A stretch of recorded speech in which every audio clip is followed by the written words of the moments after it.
Orúkọ mi ni Awomosu láti Third Eye TV. Ẹ jẹ́ ká mọ̀ yín sà. Orúkọ mi ni Rokeeb Hasan. Rokeeb Hasan, adúpẹ́. Third Eye TV láti wá. A fẹ́ ìbéèrè lọ́wọ́ wa lórí àṣà àti ìṣe wa nílẹ̀ Yorùbá, bó ṣe yé wa sí, bẹ́ẹ̀ ṣe mọ̀ sí, ká kọ́ra wa ní ẹ̀kọ́. Ní àárín káàdì mẹ́ta yìí ni question wà. Ẹ máa mú ìtẹ́fẹ́ kí question yìí ti wá nú ẹ̀. Ẹ mú kan nú káàdì yìí. Ibi tí tààrin ibi àmì. A ní question méjìlá mẹ́ta nú ẹ̀ lè máa bá wa dáhùn. Ẹ mú ìtẹ́bá fẹ́ nú ẹ̀. Okay. Number 2. Number 2.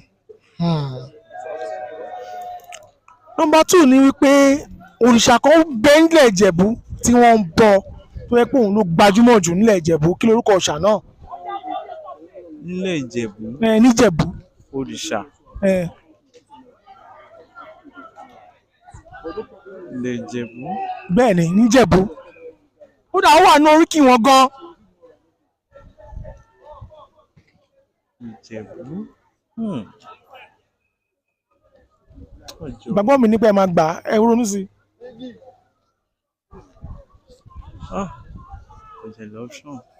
Kò lọ́pṣọ̀n. Mo ṣe ọmọ Ìjẹ̀bú rẹ. Kò dìgbà tí bá wọ́n jẹ́ ọmọ Ìjẹ̀bú kẹ́tí kó tó lè mọ̀.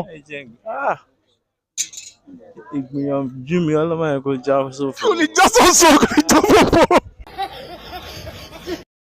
Kò lè já sófo. Ìgbìyànjú wa kò ní já sásán, kò ní já sófo. Ẹ gbìyànjú díẹ̀ sí.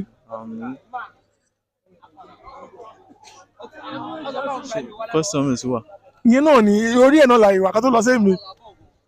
Ṣé ká ràn yín lọ́wọ́? Ẹ ràn mí. Ẹ mọ̀ pé tó bá kí ọmọ Ìjẹ̀bú, wọ́n ní àwa lọmọ alágẹmọ mẹ́rìndínlógún. Alágẹmọ òrìṣà ọ̀hún tá à ń sọ ń pa ẹ̀ pé òun ló wà nílẹ̀ Ìjẹ̀bú tó jẹ́ pé ó bá Ìjẹ̀bú ṣẹ̀ ni. Ṣó ti yé wa báyìí? Agẹmọ. Ṣó ti yé wa báyìí? Tó bá béèrè lọ́wọ́ yín lọ́la jẹ́ máa rántí. Pẹ̀lú ògo Ọlọ́run. Ẹ mú question kejì.